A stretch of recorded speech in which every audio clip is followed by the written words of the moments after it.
Get ready to dim the lights and lock your doors.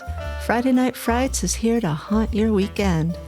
Every Friday night, we bring you spine-chilling tales of the macabre, the mysterious, and the downright terrifying. From cursed artifacts to shadowy creatures lurking in the dark, these stories will keep you on the edge of your seat long after the episode ends. Are you brave enough to listen? Tune in and be sure to subscribe to our channel for more eerie episodes. Our story tonight is by one of my favorite authors, one we have heard from before, and he just so happens to be my grandson, Jasper Janssen-Trull. Jasper is 14 and an aspiring author, and I can tell you he could give Stephen King a run for the money. So grab a cup of something yummy, sit back and relax, and enjoy the story. This is Second Me by Jasper Janssen-Trull. Liam hadn't planned on ordering a clone. It just kind of happened.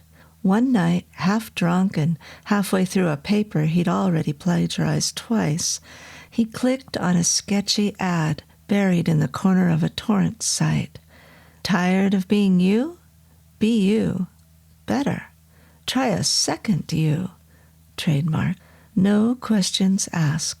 At first, he thought it was a scam, but the ordering process was stupidly easy.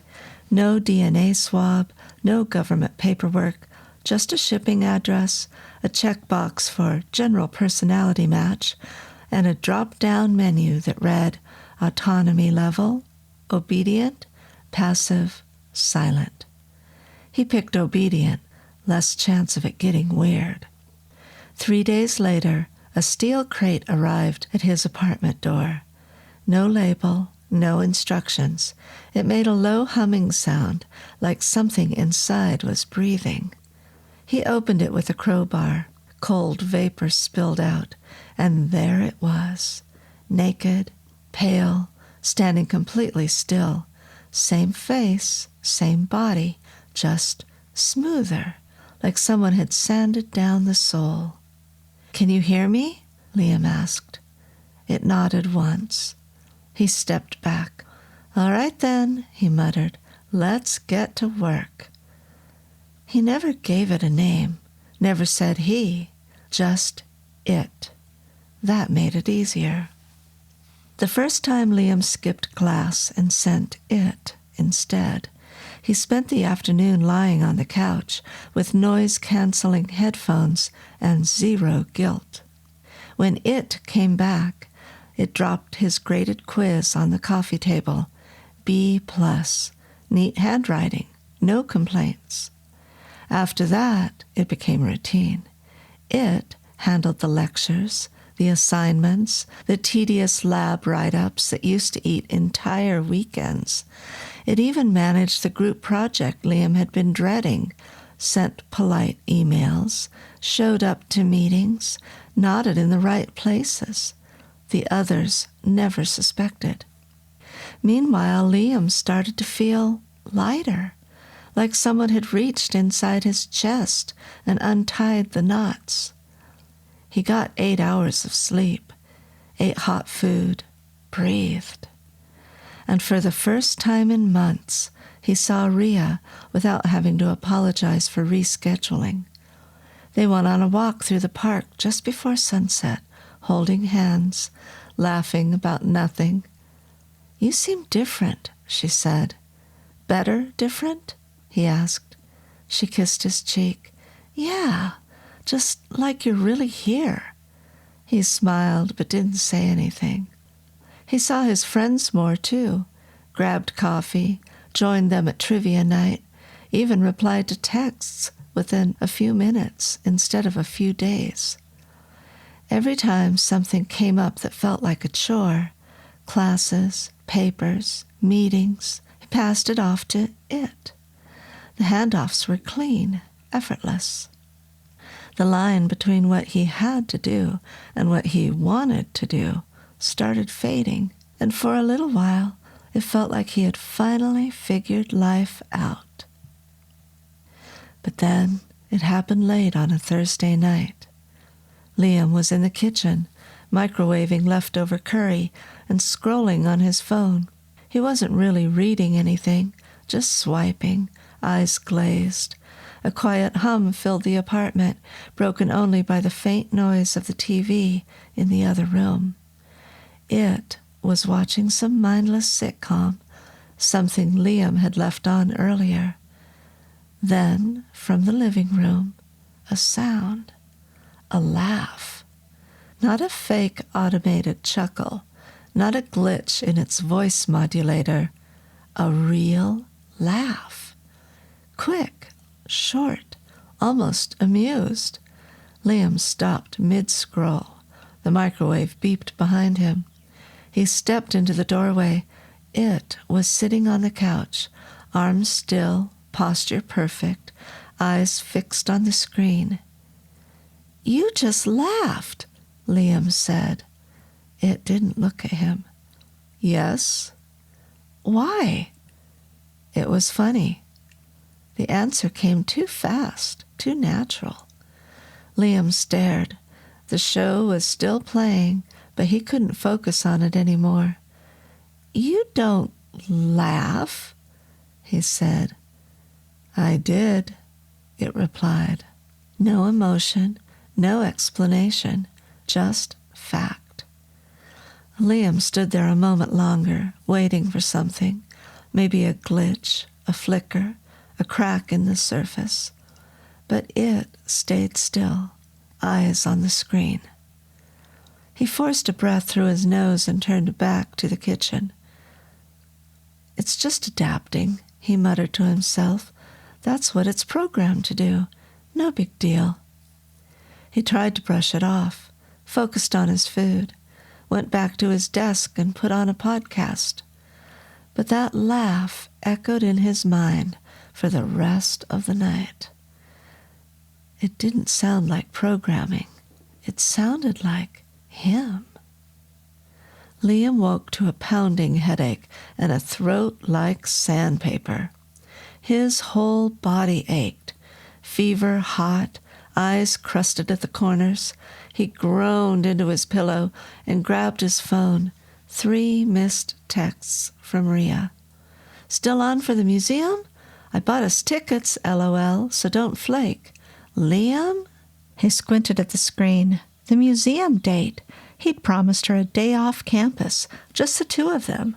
She'd been excited all week. He couldn't move, let alone walk across the city pretending to care about old paintings. He dragged himself out of bed and called for it. It appeared in the doorway, hands at its sides, face unreadable. "You're going instead," Liam croaked. "Museum. Rhea. Just act like you care, but not too much. You know how I am." It nodded. Rhea never called to check in, never asked if he was okay. She texted him late that night. "That was the best day we've had in forever. You were hilarious. Present. Sweet even. Whatever's changed, don't lose it." Liam stared at the message for a long time. He typed a reply, deleted it, tried again, then gave up. Instead, he just sent back, "Glad you had fun." He didn't ask what they talked about, didn't ask what she meant by sweet. Instead, he took another cold pill and rolled over. In the back of his mind, something itched, but he buried it. 1 day off, that's all it was. After the museum, something shifted. Liam told himself it was just a one-time favor. He'd been sick. He needed rest. But then came the study group he didn't want to go to, the networking event his advisor begged him to attend, a birthday dinner that sounded exhausting. Each time he looked at the invitation, looked at it, and decided, let it go. His friends didn't seem to notice, or if they did, they didn't say anything. "You've been great to hang with lately," one of them texted after a movie night Liam hadn't gone to. "We missed this version of you." He read the message while eating alone in his apartment, the room dim except for the blue glow of the TV. He didn't even know what movie they'd watched. Rhea kept texting too, little hearts, inside jokes, things he hadn't said, things it must have said in his voice. He started forwarding invitations straight to the clone, group hangouts, errands, anything with effort attached. It replied to messages faster than he ever did. It remembered birthdays. It complimented people. It even added exclamation points to his texts. No one questioned it, and Liam didn't correct them. He told himself this was freedom, delegation, time reclaimed, space to breathe. But the truth was, the more it stepped in, the smaller Liam's world became. Days started to blur. He woke up later, played more games, ate whatever was fast and greasy. If he had a thought, he didn't speak it. If he wanted something, he let the craving pass. And when the texts came in, "You coming? Where are you? So glad you made it," he stopped opening them, because somewhere in his chest he knew they weren't for him anymore. 6 months had passed. Liam thought about what he would say to Rhea every night, but tonight was different. It was their 2-year anniversary, and he could no longer keep the secret. Not that it had really been a secret. He had been using it for everything. Classes, texts, work. Rhea never questioned it. But tonight, for some reason, he couldn't shake the feeling that everything was about to fall apart. Over dinner at a quiet restaurant, the soft clink of glasses and low murmur of conversation filling the space, Liam finally decided to speak up. "Rhea, I need to tell you something," he began, his voice tight. She raised an eyebrow, fork still in hand. "What's up?" Liam hesitated, taking a deep breath. "I've been using a clone for everything, for months now. It does all the stuff I don't want to deal with. School, work, talking to people. It's been it all this time." Rhea blinked, then took a sip of her wine, setting the glass down without missing a beat. "Okay, and?" she said, picking at her salad, casual as ever. Liam felt his stomach sink. "And you don't care?" he asked, trying to process her lack of reaction. Rhea shrugged, a carefree smile on her face. "Why would I? You've been around more lately, so whatever works for you. I don't really mind. It's been kind of fun, actually." Liam stared at her. That was it?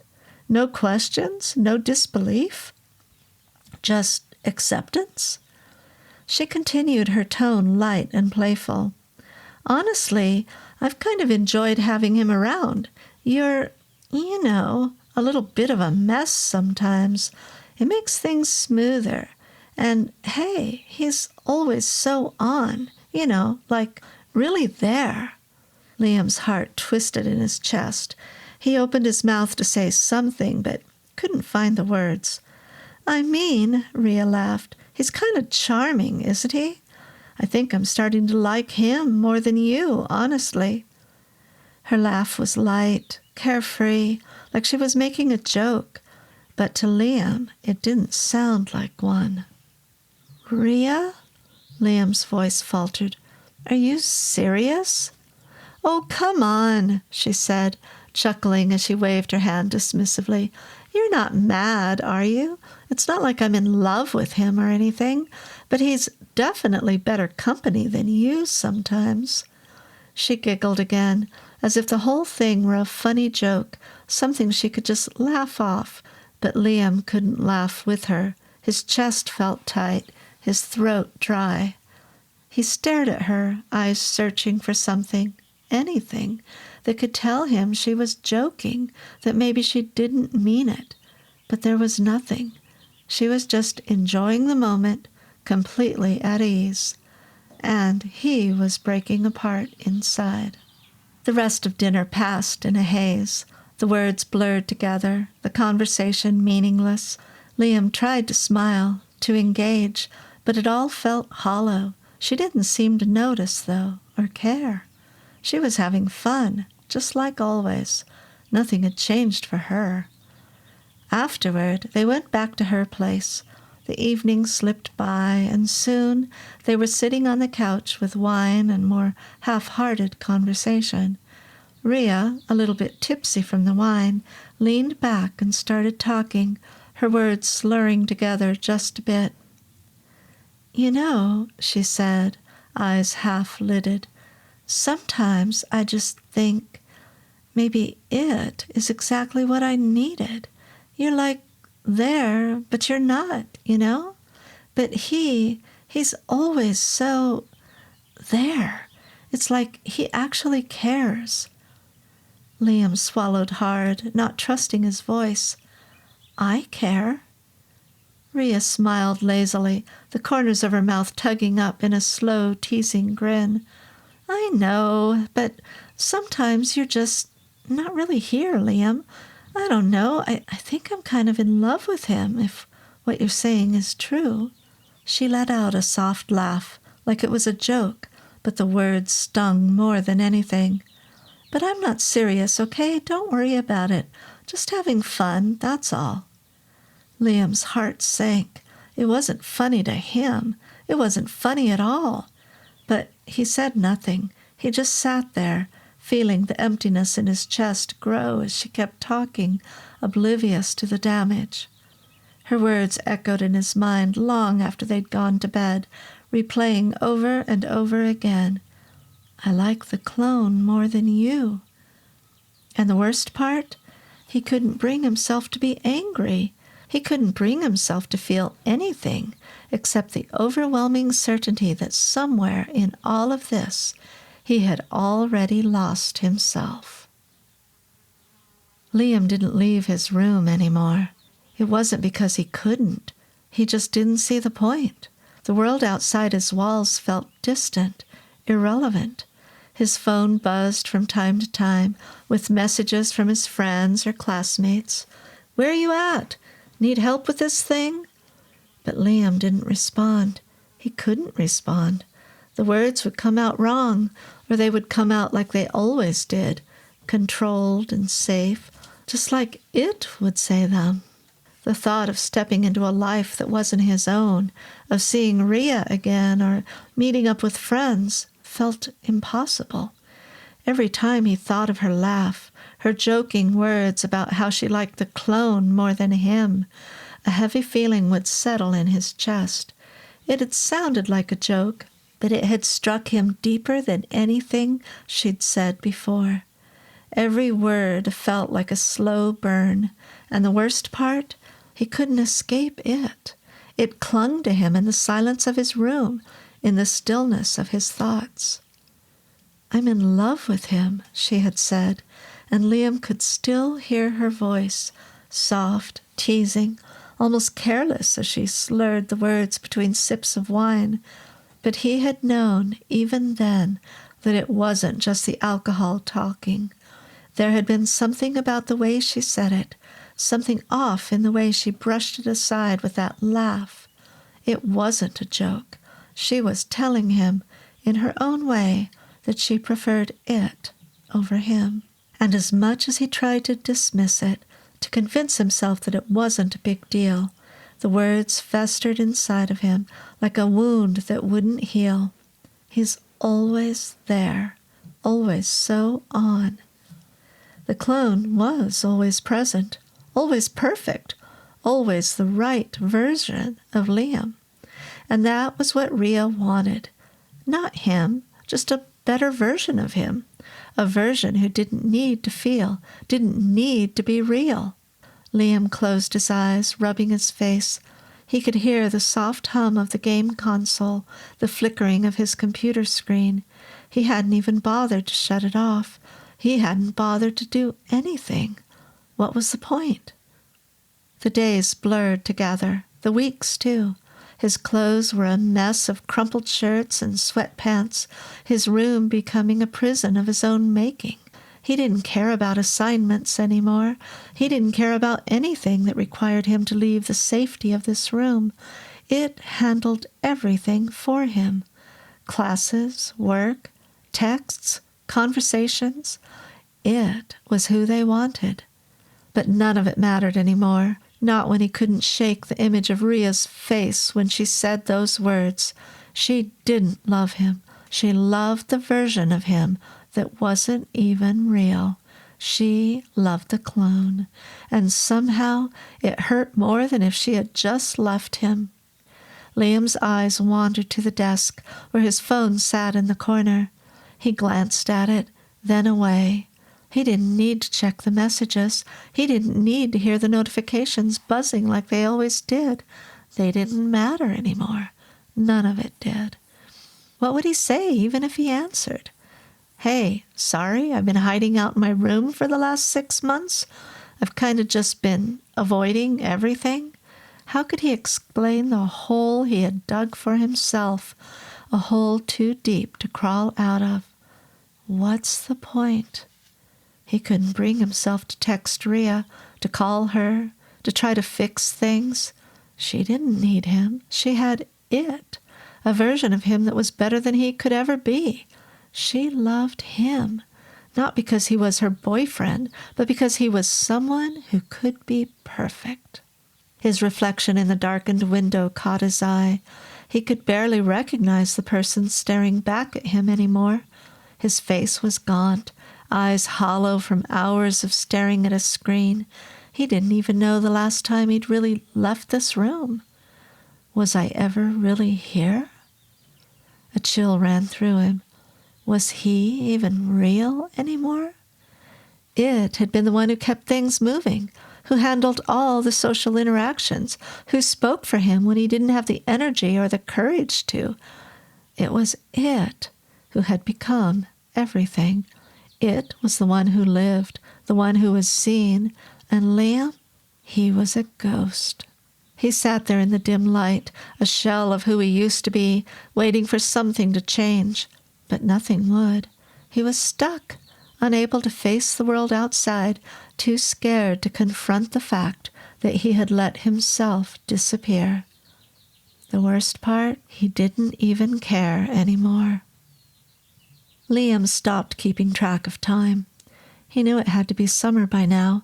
The heat pressed in through the walls like a constant reminder that the world outside was still moving. People were going to the beach, working summer jobs, preparing for the next school year.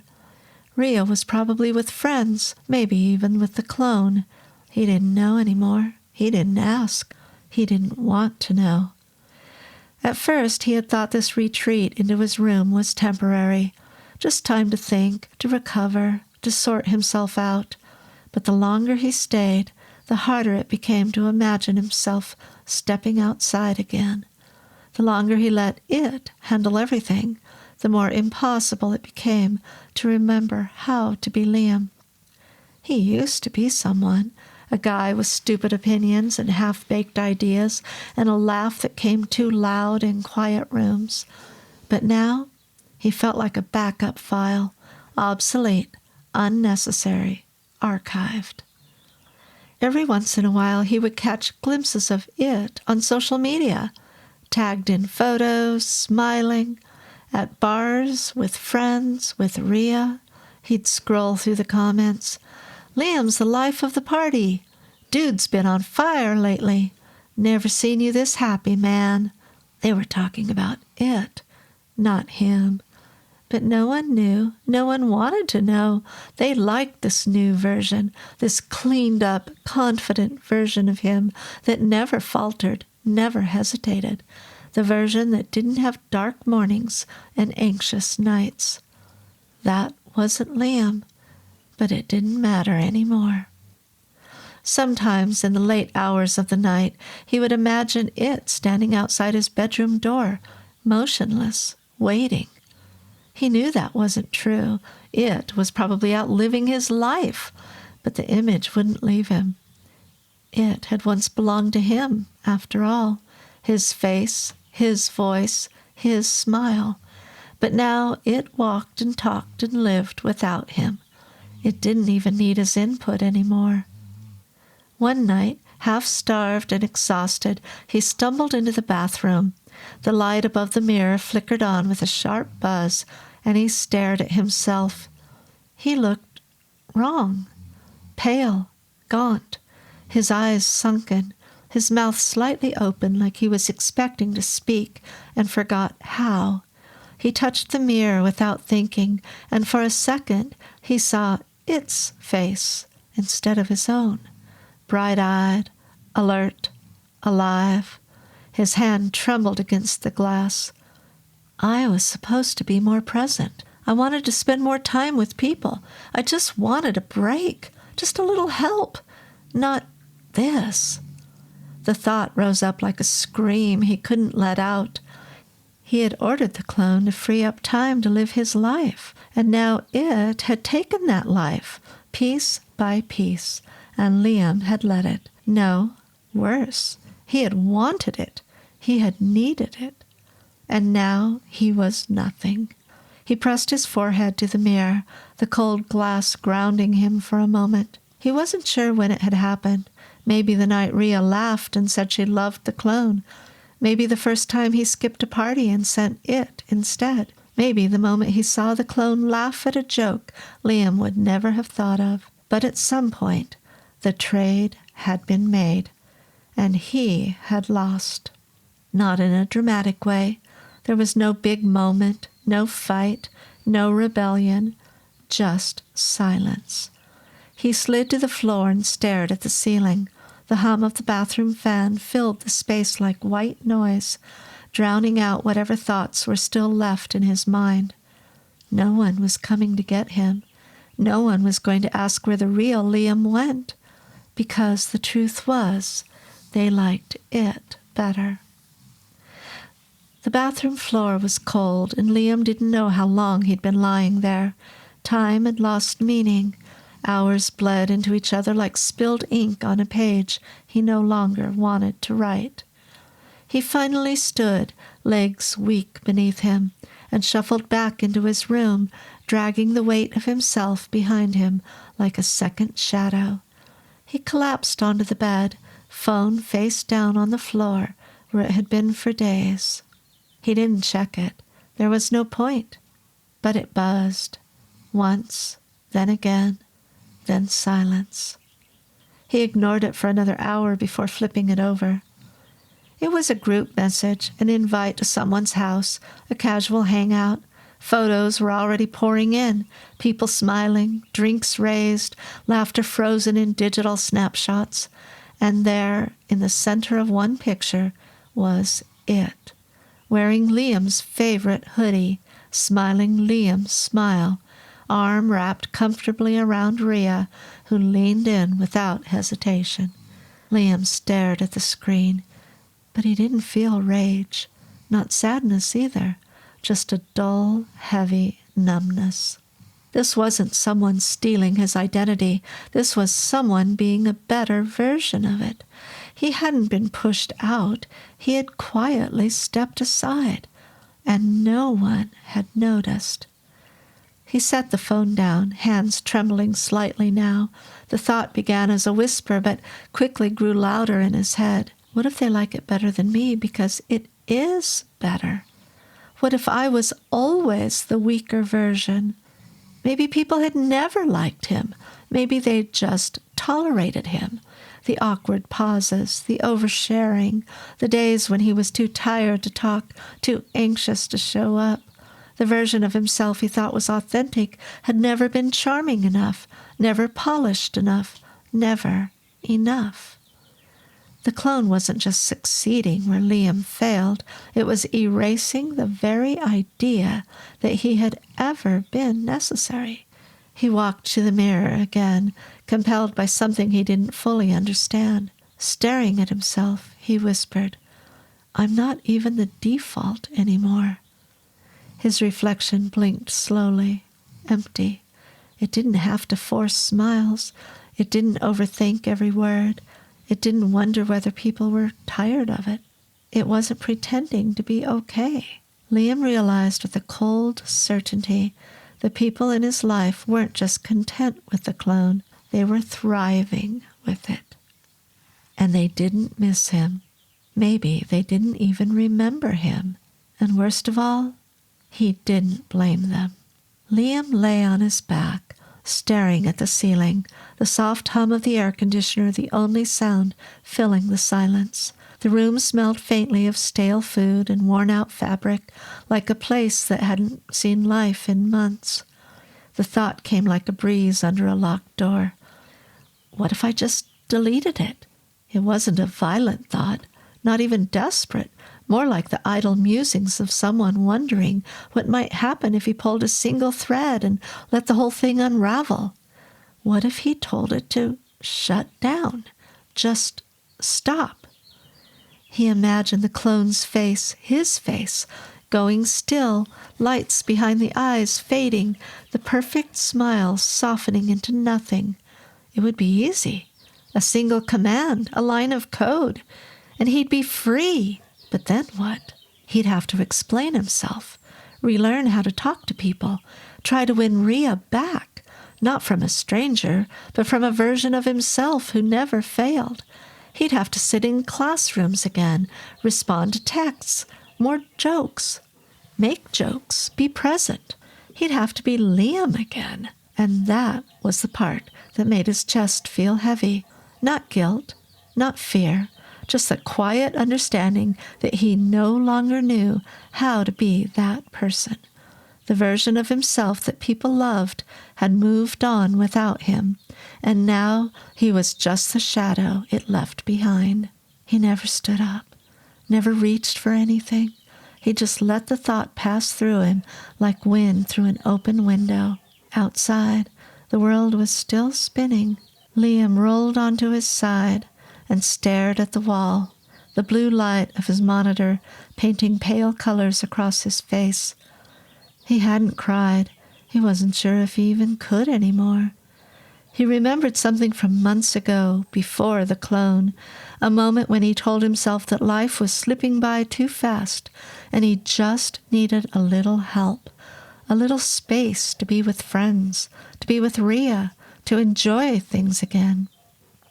And now he didn't even remember what those things felt like. He didn't need to kill the clone, because the truth was, the clone had done exactly what he'd asked. It had become him, and he had become the afterthought. He closed his eyes, letting the dull glow of the screen pulse in the background.